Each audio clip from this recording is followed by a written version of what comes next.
మన ఈ మధ్యన ఒక పండగ అయింది, ఏంటిది? సంక్రాంతి. కోళ్ళు పందాలకి ఎంతమంది లేరు? అసలు మెచ్యూర్ ఫంక్షన్ చేయాలండి క్రైస్తవులు. అసలు చెప్తాను, సార్లు మనం దేవుని సంగతి పక్కన పెట్టేసి, దేవుడు అంటే పక్కన పెట్టేసి అన్యుల ఫంక్షన్లని బయలుదేరి వెళ్తూ ఉంటాం. నా ప్రయాణం ఎంత? నెక్స్ట్ స్టేషన్లో నేను దిగిపోతున్నాను. ఈ నా చిన్న ప్రయాణంలో నీతో గొడవ పెట్టుకోమంటావో చెప్పాను.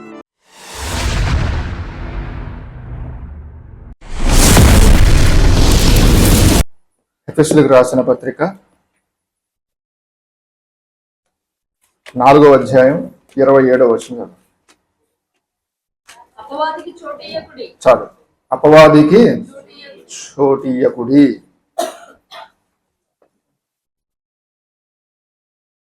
ఈరోజు దేవుడు మనందరితో చెబుతున్న మాట, బాప్తిసాలు పొందినా పొందకపోయినా యేసు ప్రభువుని కలిగి ఉన్న మీతో చెబుతున్న మాట ఏంటో తెలుసా? అపవాదికి చోటియ్యకుడి. కొంతమంది అనుకుంటారు, బాప్తిసాలు పొందేస్తామయ్యా, నేను పరలోకానికి టికెట్ వచ్చేసింది, ఐఎమ్ సేఫ్ అనుకుంటారు. బాప్తిసం ముఖ్యమే కాదన్న, దానికంటే మరి ముఖ్యమేంటి? మారు మనస్సు. మారు మనస్సు లేని బాప్తిసం వేస్ట్. ప్రాముఖ్యంగా ఏముండాలి? మారు మనస్సు ఉండాలి. ఇప్పుడు ప్రభువుని ఎరిగిన మనతో దేవుని వాక్యం ఏం చెప్తుంది తెలుసా? అపవాదికి మీరు చోటు ఇవ్వకూడదు. మన ఈ మధ్యన ఒక పండగ అయింది, ఏంటిది? సంక్రాంతి. కోళ్ళు పందాలకి ఎంతమంది లేరు? అమ్మయ్యా, ఎవరైనా చెయ్యెత్తారేమో అని భయపడ్డా. అంటే వీళ్ళు తక్కువ ఉన్నారుగా, మనకి వీళ్ళు ఎక్కువ ఉన్నారు కాబట్టి పెద్ద ఎవరు వెళ్ళరు. ఒకళ్ళు వెళ్ళినా చెయ్యేత్తరు. అపవాదికి చోటు ఎక్కడొక్కడ మనం ఇస్తాం. మళ్ళీ ఏమంటా ఇంటికి వచ్చి, ఇదిగో ఈ కష్టం వచ్చింది, ఈ శోధన వచ్చిందని భయపడిపోతూ ఉంటాం. పండక్కి ఏదో అల్లుడని పిలుస్తారు, ఇష్టం లేకుండా వెళ్తాం. 3 రోజులు బెడ్రూమ్లోంచి బయటికి తినడానికి బయటకు వస్తా, మళ్ళీ వెళ్ళి పడుకుంటా. బావా అటు వెళ్దాం, ఇటు వెళ్దాం, అటు వెళ్దాం అని వస్తాడు మా బామ్మర్ది. అబ్బే ఎక్కడికి వెళ్దాం, దొరికిందే ఛాన్స్ అని 3 రోజులు రెస్ట్ చేస్తాను తప్ప ఎక్కడికి వెళ్దాం. అపవాదికి మనం ఎక్కడ ఒక చోట ఆత్మీయంగా ఎదుగుతున్నటువంటి క్రమంలో అపవాదికి ఎక్కడొక్కడ చోటిచ్చేస్తున్నాం. వాడికి చోటిచ్చినప్పుడు ఏమవుతుంది? ఆటోమేటిక్గా వాడు ఎంటర్ అయిపోతున్నాడు. ఒకటి గుర్తుపెట్టుకోండి, రక్షణ పొందిన తర్వాత అంతకుముందు ప్రభువుని ఎరగనప్పుడు మన జీవితం అంత నష్టపోకపోయినా నష్టమే, అంత నష్టకపోదు. కానీ యేసు ప్రభువుని ఎరిగిన తర్వాత అపవాదికి చోటిచ్చామనుకోండి, 7 నష్టపోతాం. చూడండి ఆ మాట ఒకసారి. మత్తయి సువార్త 12వ అధ్యాయం. మత్తయి సువార్త 12వ అధ్యాయం 43 నుంచి 45 వచనాల వరకు చదవండి. అపవిత్రాత్మ ఒక మనుష్యుని వదిలిపోయిన తరువాత అది విశ్రాంతిని వెతుకుచు, విశ్రాంతి దొరకనందున నేను ఎక్కడి నుంచి తిరిగి వచ్చాను అక్కడికే వెళదాం అనుకుని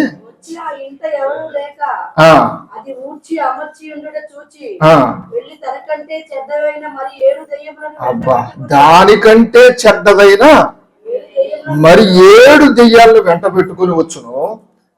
అవి దానిలో ప్రవేశించి అక్కడనే కాపురముండును. అందుచేత ఆ మనుష్యుడి కడపడి స్థితి మొదటి స్థితి కంటే కూడా చెడ్డదైపోద్ది. అలాగే ఈ దుష్టతరములు సంభవించు. యాక్చువల్గా ప్రభు అంతకుముందు ఈ వ్యక్తి అపవాదికి చోటిచ్చాడు, నష్టపోతున్నాడు, కానీ అంత నష్టపోవాలి, కానీ నష్టమే. కానీ ఒక వ్యక్తి యేసు ప్రభువుని నమ్మిన తర్వాత, రక్షణ పొందిన తర్వాత అపవాదికి కనుక చోటిచ్చాం. అపవాదికి ఎందుకు చోటిస్తాం? మనం దేవుణ్ణి అయితే పిలవాలి, అపవాది వాడు దాకల పిలవకపోయినా వస్తాడు. మనం ఏం చదువుకున్నాం, వాడు అటు ఇటు తిరుగుతాడు, ప్రతి చోట ఖాళీ లేదు. ఎస్తేర్ గారి దగ్గరికి వెళ్దాం, అబ్బో హృదయంలో ప్రభు ఉన్నాడు. రెన్నీ దగ్గరికి వెళ్దాం, హృదయంలో ప్రభు ఉన్నాడు. మరలా నేను ఎక్కడి నుంచి తిరిగి వచ్చానో అక్కడికి వెళ్దాం ఒకసారి, ఆ ప్లేస్ ఏమైనా ఖాళీగా ఉందేమో అని. వెళ్ళేటప్పటికి ఖాళీగా ఉంది, ఊడ్చి అమర్చి నీట్గా ఉంది. అమ్మయ్యా అనుకొని దానికంటే మరి చెడ్డదైన 7 దెయ్యాలు తీసుకొచ్చి అక్కడ పెడుతుంది. ఒక ఉదాహరణ, ఒక 15 రోజుల క్రితం జరిగిన ఒక ఉదాహరణ చెప్తాను. 15 రోజుల క్రితం చీరాల నుంచి ఒక ఆయన ఫోన్ చేశారు. ఆయన ఒకప్పుడు ఎప్పుడో నాకు 15 years బ్యాక్ ఒక ఆయన పరిచయం, ఆయన ఫోటోగ్రాఫర్, ఆయన ఫోటోలు తీసేవాడు. మా ఫోటోలు తీసి ఒక రోజు మొన్న 15 రోజుల క్రితం ఫోన్ చేశాడు నా నెంబర్ తీసుకొని. మా ఇంటికి ఎక్కడో కనుక్కొని వెళ్ళి నెంబర్, ఎందుకంటే యూట్యూబ్లో నా సాక్ష్యం అన్నాడు. ఏంటి ఆ వ్యక్తేనా, ఏంటి ఈ వ్యక్తి ప్రభువుని నమ్ముకున్నాడా, ఈ వ్యక్తా కాదా ఇంటికి వెళ్తే మా అబ్బాయి అన్నాడు. నెంబర్ తీసుకొని నాకు ఫోన్ చేశాడు. ఫోన్ చేసి నాకు ఎంత ఆశ్చర్యంగా ఉందో, నువ్వు ప్రభువుని నమ్ముకోవడం ఏంటి, నుదుటి నిండా సింధూరం పొట్టేసుకొని తిరిగేవాడివి, చేతులు చూస్తే చేతబడులు చేసేవాళ్ళ చేతులు తాళ్ళు ఉండేవి, నువ్వు ప్రభువుని నమ్ముకోవడం ఏంటో నాకు ఆశ్చర్యం వేసింది, నువ్వా కాదా టెస్ట్ మనీలో నాకు అర్థం కాలేదు అని. ఇంటికి వెళ్తే నువ్వే కన్ఫర్మ్ చేశారు. ఆయన కూడా అప్పుడు ప్రభువుని నమ్ముకు 2017లో నేను ప్రభువుని నమ్ముకొని చర్చికి వెళ్ళటం ప్రారంభించాను. కానీ ఒక బాధ ఏంటంటే, నన్ను ఎవరైతే తీసుకొచ్చారో ఆయన ఇప్పుడు దేవుడికి దూరం అయిపోయాడు. ఎందుకు దూరం అయిపోయాడు అంటే, యేసు ప్రభువుని తెలుసుకున్న వ్యక్తి, నేను ఎవరైతే ఫోన్ చేశారో నాకు ఆయన్ని ప్రభు దగ్గర నడిపించిన వ్యక్తి, ఈ మధ్య నేను యేసుక్రీస్తు వారి దైవత్వం గురించి చెబుతూ వచ్చాను కదా, అందులో ఏం చెప్పాను మీకు, యెహోవా సాక్షుల గురించి కూడా చెప్పాను. అలాంటి వారి కళ్ళలో పడ్డాడు. ఇంటికి వస్తే చెప్పేటప్పటికి అతను బ్రెయిన్ అంతా ట్యూన్ చేసేసారు. ఇప్పుడు ఏమని ప్రకటించడం మొదలు పెట్టాడు, యేసు ప్రభు దేవుడు కాదని ప్రకటించడం. ఏ వ్యక్తి అయితే తీసుకొచ్చారు ఈ వ్యక్తిని, అంటే మా ఇంటికి వెళ్ళిన వ్యక్తి పడిపోలేదు, ఆ వ్యక్తిని ఎవరైతే ప్రభువు తీసుకెళ్లారో ఆ వ్యక్తి పడిపోయి ప్రభు దగ్గర వెళ్ళకపోయి ఈ వ్యక్తి దగ్గరికి మరలా వచ్చి నిన్ను తీసుకెళ్ళి నేను తప్పు చేశాను, కానీ యేసు ప్రభు దేవుడు కాదు, యెహోవా దేవుడు, ఆయన మన ప్రవక్త మాత్రమే అని చెబుతూ తిరుగుతూ ఉన్నాడంట. ఇప్పుడు చూడండి, ఆ వ్యక్తి మొదటి స్థితి ఎలా ఉంది, ఒకప్పుడు రక్షణ పొందక ముందు చాలా బెటర్ కదా. ఇప్పుడు ప్రభువుని తెలుసుకొని పడిపోయిన తర్వాత ఏమైంది, ఇంకా ఎప్పుడు ఎన్నిసార్లు చెప్పినా, నేను యేసుక్రీస్తు వారి దైవత్వం గురించి చెప్పిన వీడియోలన్నీ అని ఫార్వర్డ్ చేశాడంట. దాదాపు ఒక 8 వీడియోస్ ఉంటాయి, అవన్నీ ఫార్వర్డ్ చేశాడు. ఎన్ని చెప్పినా కూడా మారట్లా. వాళ్ళదే తప్పు, వాళ్ళే తప్పుడు దానిలో తప్ప. ఎందుకని ఒక్కసారి పడిపోయిన తర్వాత మార్పు చెందడం చాలా కష్టం. అందుకని మనం ఎప్పుడు కూడా దేవునితో సహవాసం కలిగి ఉండాలి. ఎప్పుడైతే అపవాదికి చోటిచ్చామో ఆ రోజు మన భ్రష్టత్వం ఇంతకు ముందు కంటే 7 ఇంతలు పెరిగిపోయే ప్రమాదం ఉంది. కాబట్టి అపవాదికి చోటు ఇవ్వకూడదు. అపవాదికి చోటు ఇవ్వకూడదంటే ఏం చేయాలి, ఎప్పుడు దేవుడితో దేవుని సన్నిధి మనలో ఉండాలి. దేవుని సన్నిధికి మనం ఎప్పుడైతే దూరం అయిపోతామో ఆటోమేటిక్ అపవాది వచ్చేస్తాడు. కాబట్టి ప్రతిరోజు దేవునితో సహవాసం కలిగి ఉండాలి. మనం ఎక్కడ కూడా అపవాదికి చోటిచ్చేస్తామండి. మన ఇంట్లో ఫంక్షన్లో, మెచ్యూర్ ఫంక్షన్లోనో, పెళ్ళిళ్ళలోనో. అసలు మెచ్యూర్ ఫంక్షన్ చేయాలండి క్రైస్తవులు, అసలు చెప్తున్నాను మీకు, చేయకూడదు. మరి ఎందుకు చేస్తున్నాం మనం, వాళ్ళకంటే అజ్ఞానం. ఎందుకు చేయకూడదు చెప్తానండి. ఇప్పుడు దారిన వెళ్ళిపోతున్నోడికి వేలేసి, ఇదిగో నా కూతురు పెద్దదైంది, ఒక కన్నయ్యండి అని చెప్పినట్టే కదా. రహస్యంగా ఉండాల్సిందే మనం ఏం చేస్తున్నాం, బహిర్గతం చేస్తున్నాం. అంతెందుకండి, మీరందరూ నా తల్లులు, నా అక్కలు, నా చెల్లెలనే స్వతంత్రం అని చెప్తున్నా.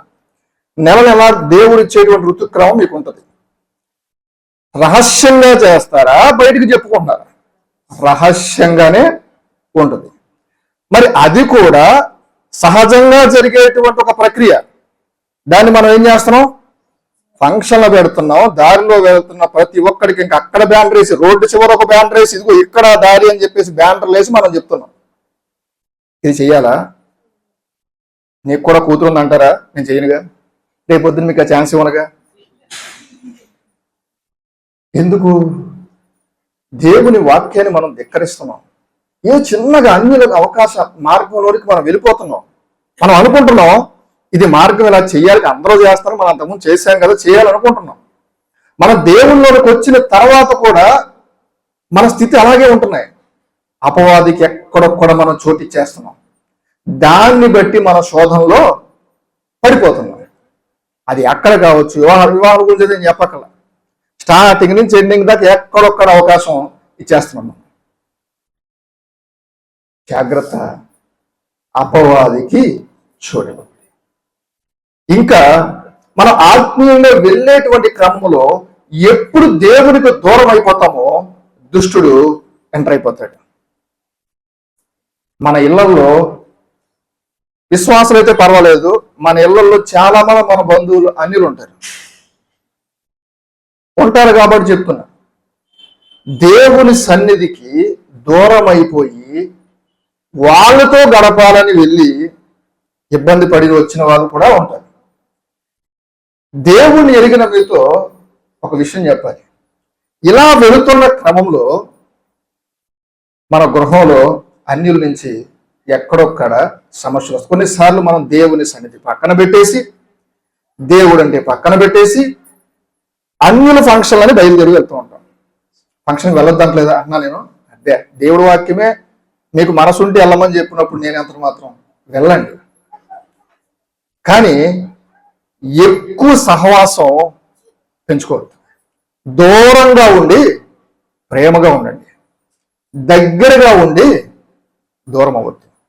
మనం వెళుతున్నటువంటి ప్రయాణంలో మన చుట్టూ మన అన్యుల నుంచో, మన అన్నో, తమ్ముడు, కోడలో, బావో, మరదలో ఎవరి నుంచో విభేదాలు వచ్చి మాట్లాడటం మానేసిన వాళ్ళు ఎంతమంది చెప్పండి. అపవాదికి చోటు ఇచ్చేసామా లేదా? మీకు ఉదాహరణ చెప్తా. ఒకరోజు ఒక వ్యక్తి ట్రైన్లో వెళ్తున్నాడు, హడావిడిగా ఎక్కుతున్నారు. ఒక ఆమె ట్రంక్ పెట్టి తీసుకుని ఎక్కింది. ఆ ట్రంక్ పెట్టి ఆయన నుదుటికి తగిలేసింది. వేగంగా వెళ్ళేటప్పుడు రక్తం బడబడా కారిపోతుంది. ఆయన ఏమీ అల్లా, కర్చీపు ఉంటే పెట్టుకొని కట్టేసుకొని ఆయనకి సీటు దొరికింది, కూర్చున్నాడు. తర్వాత ఆయన పక్కన లేచిన ఒక వ్యక్తి లెగిసిపోతే సీటు దొరికేటప్పుడు కర్చీపేసి ఎవరైతే సూట్ కేసు వేసి కొట్టిందో పాప సూట్ కేసు ఇబ్బంది పడుతుందని చెప్పేసి దూరం నుంచి పిలిచి, అమ్మా ఈ ట్రైన్ ఇక్కడ ప్లేస్ ఉందని చెప్పేసి కూర్చోబెట్టాడు.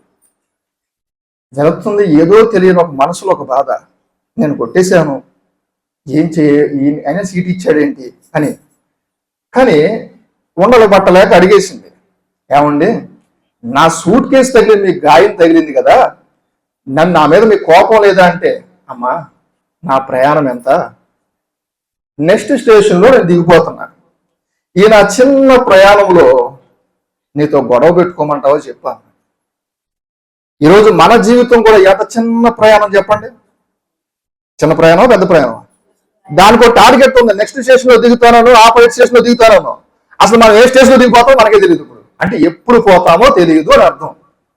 ఇలాంటి సిచ్యువేషన్లో నేను నా బామ్మడితో మాట్లాడను, నా తమ్ముడితో మాట్లాడను, నా చెల్లితో మాట్లాడను, నా అత్తతో మాట్లాడను, నా కోడలతో మాట్లాడను, ఇంక మీకు అందరూ పెట్టుకుంటా డాష్ డాష్ డాష్ అనుకుందామా చెప్పండి.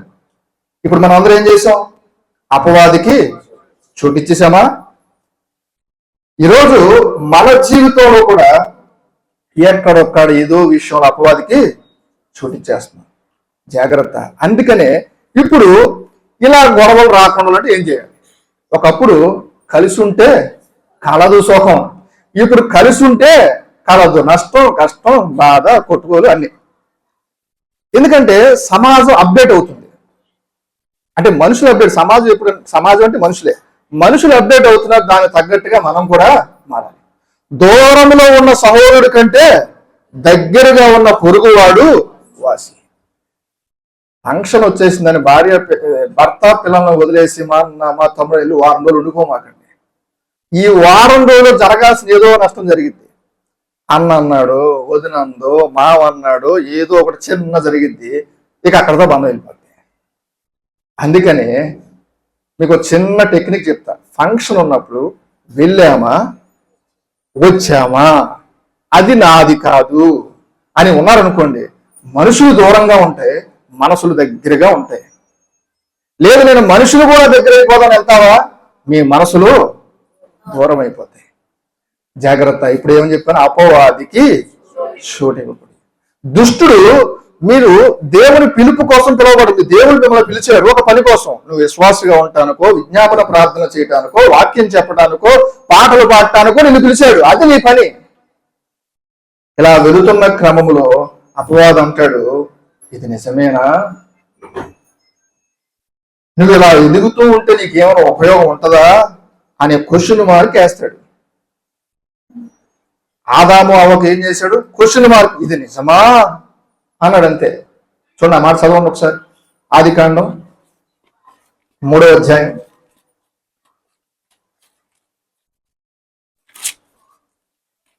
1 నుంచి చదవండి. దేవుడైన యెహోవా చేసిన సమస్త భూజనులలో జంతువులలో సర్పము యుక్తి గలదై ఉండెను. అది ఆ స్త్రీతో, ఇది నిజమా? ఇది నిజమా? ఈ తోట చెట్లలో దేని ఫలములనైనను మీరు తినకూడదని దేవుడు చెప్పెనా అని అడిగెను. అందుకు స్త్రీ, ఈ తోట చెట్ల ఫలములను మేము తినవచ్చును. అయితే తోట మధ్య ఉన్న చెట్లు ఫలములను గూర్చి దేవుడు మీరు చావకుండునట్లు వాటిని తినకూడదనియో వాటిని ముట్టకూడదనియో చెప్పానని సర్పముతో అనేది. ఇక్కడ దేవుడని యెహోవా సమస్త జంతువుల్లో యుక్తైన సర్పము యుక్తిగలదే రాసింది. అది స్త్రీతో వచ్చి, ఇది నిజమా? దేవుడు ఏమన్నా చెప్పాడా ఈ చెట్లు ఫలం తినొద్దంటే? ఇవి మాత్రం తినొచ్చు అన్నాడు. మధ్యలో ఉన్న చూసావా, అది మాత్రం అంటే దేవుడు చెప్పాడు. దేవుడు చెప్పినప్పుడు మనం చేయాలంతే. అది పక్కనోడు ఎవరో సాతాడు మీ జీవితంలో చాలా అసలు, ఇది నిజమా? ఇలా జరిగితే నీకేమైనా ఉపయోగం ఉంటుందా? దేవుని పిలుపు అంటున్నావే, దీనివల్ల ఏమో నీకు లాభం ఉంటుందా? దేవుడి వాక్యాన్ని ప్రకటిస్తున్నావే, అసలు నీకేమైనా ఉపయోగం ఉందా? లేదా నువ్వు విశ్వాసమై ప్రభువుని నమ్ముకున్న తర్వాత నీ కుటుంబం ఏమైనా దీవించబడిందా? అదే అప్పులు ఉన్నాయి, అదే కష్టం ఉంది, అదే నష్టం ఉంది, ఎందుకు నువ్వు ప్రభువుని నమ్ముకొని అని దుష్టుడు ఎప్పుడు కూడా మీ హృదయాల్లో క్వశ్చన్ మార్కు పెడుతూ ఉంటాడు. కానీ మనం కొన్నిసార్లు ఆ క్వశ్చన్ మార్కు లోబడిపోతాం. వీళ్ళు అదే చేశారు. అందుకు ఆ సర్పము, మీరు చావనే చావరు. నిజమే, అపవాది కూడా కొన్నిసార్లు వాడు నిజం చెప్తాడు, దాని వెనక్కున్నటువంటి అర్థాన్ని, దేవుడు అర్థాన్ని వాడు మరుగు చేస్తాడు. మీరు చావనే చావు, నిజమే, ఆ పనుదితో తింటే వాళ్ళు చచ్చిపోరు. చావనే చావరు, ఏలయనగా మీ కనులు తెరవబడి, ఇది కూడా సత్యమే, మీ కనులు తెరవబడింది.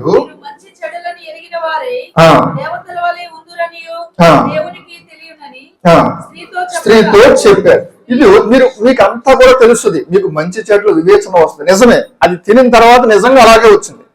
ఇప్పుడు అపవాది రాంగ్ చెప్పలేదు, కానీ రైట్ని దాచాడు. దేవుని యొక్క చిత్తం వేరు, దేవుడు నీతో చెప్పిన మాట వేరు, సాతాను నీకు చెప్తున్న మాట వేరు. ఉదాహరణకు మనం ఒకసారి ఒక ప్రొఫెసర్ గారి గురించి చెప్పాను. 18 ఏళ్ళప్పుడు సేవకు పిలిస్తే, అయ్యా చదువు లేనివాడు సేవకు వచ్చాడయ్యా అంటారు, చదువుకున్న తర్వాత వస్తాను అని. సరే, చదువు అయిపోయింది. ఇది రియల్ స్టోరీ, ఆయన సాక్ష్యం చెప్పాడు. చదువు అయిపోయింది దుప్పేళ్ళు వస్తామంటే, అయ్యా ఏకాంగి లాంటి ఏకాంగి అని చెప్పేసి అంటారయ్యా, ఏ బరువు బాధ్యత లేదు కాబట్టి బ్యాగ్ వేసుకొని తిరుగుతున్నాడని. పెళ్లి చేసుకొని వస్తాను ప్రభు అన్నాడు. జాబ్ వచ్చాక వస్తాను ప్రభు అన్నాడు. జాబ్ మామూలు జాబ్, గవర్నమెంట్ ప్రొఫెసర్ జాబ్ వచ్చింది. అంటే ఏ పని పాట లేకుండా సేవ చేస్తానంటారు. ప్రభు, ఇప్పుడు జాబ్ ఇచ్చావు బాగానే ఉంది, నాకు ఎవరన్నా ఒక తోడుంటే ఆమెతో పాటు సేవ చేస్తాను కదా, నీ సేవను మాత్రం మారన్నాడు. చక్కటి ఒక అమ్మాయిని ఇచ్చి వివాహం చేయించాడు. గవర్నమెంట్ జాబ్గా చేసుకుంటూ వెళ్ళారు, పిల్లలు పుట్టారు. ఆ పిల్లలు కూడా ప్రయోజకులు చేసి ఒక ఇద్దరిని అమెరికాలో సెటిల్ చేశారు. చివరికి 60 ఏళ్ళప్పుడు రిటైర్మెంట్ అయిపోయిన తర్వాత, ప్రభువా ఇప్పుడు వస్తానన్నాడు. పాపం దేవుడు వద్దంటాడా? వచ్చాడు, సేవ చేస్తున్నాడు. కానీ ఆ సేవలో ఆ ఫ్రూట్ ఆయన చూడగలదా? తిరిగి వచ్చినటువంటి ఆ వయసుకి మళ్ళా వెళ్ళగలదా?